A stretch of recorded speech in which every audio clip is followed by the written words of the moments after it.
Salut à tous et bienvenue sur l'Antre du Dingo.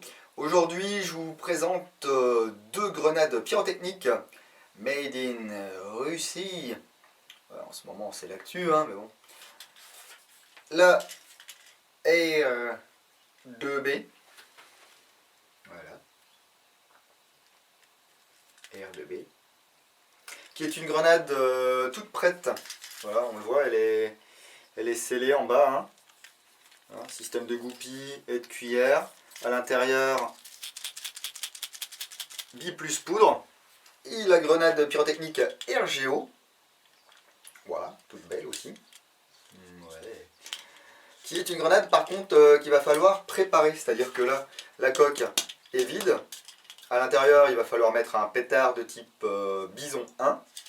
Et on va voir tout de suite comment ça marche. Donc, je vous l'ai dit il y a quelques secondes. D'un côté, on a une coque. Voilà, coque qui est vide. Alors, on évite de mettre du caca, du poivre ou je ne sais quoi à l'intérieur, ou des cailloux. Hein. Privilégiez des billes assez légères, peut-être la 0,12 c'est pas mal, ou alors vos billes de recyclage que vous trouvez sur le terrain.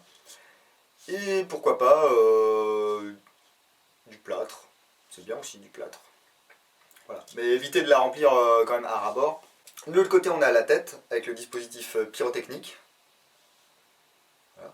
Et on va donc mettre un pétard à ce niveau-là, en prenant bien soin d'orienter la mèche, voilà, pour qu'elle soit le plus proche possible du dispositif pyrotechnique.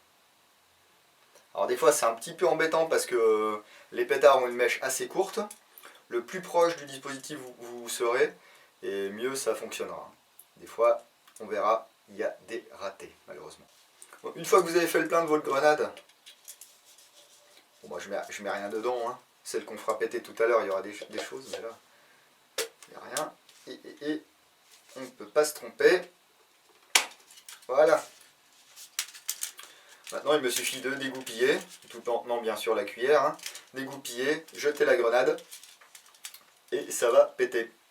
Alors faites très attention, comme tout dispositif pyrotechnique, ça comporte des dangers. Que ce soit la RGO ou la R2B. La R2B qui tape relativement fort. Hein. Donc évitez de dégoupiller, relâcher la cuillère et garder la grenade en main. Dégoupiller, jeter la grenade et ensuite voilà quoi, ça pète. Hein. C'est pas le moment de se péter une main et d'aller aux urgences. Ces deux produits, je les ai eus par l'intermédiaire de Sven, de Wolf Protect.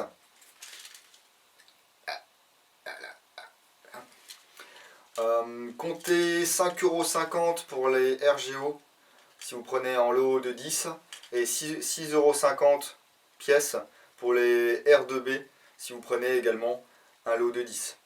Voilà. Alors les Enola Gay en général c'est entre 4 € et 5,50 €. Là c'est un petit peu plus cher.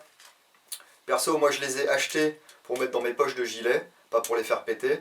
D'ailleurs Sven m'en a amicalement mis en plus dans le carton pour que je puisse vous montrer comment ça pète. Mais moi le but c'est vraiment pas de les lancer, hein. Je suis malheureusement pas assez riche.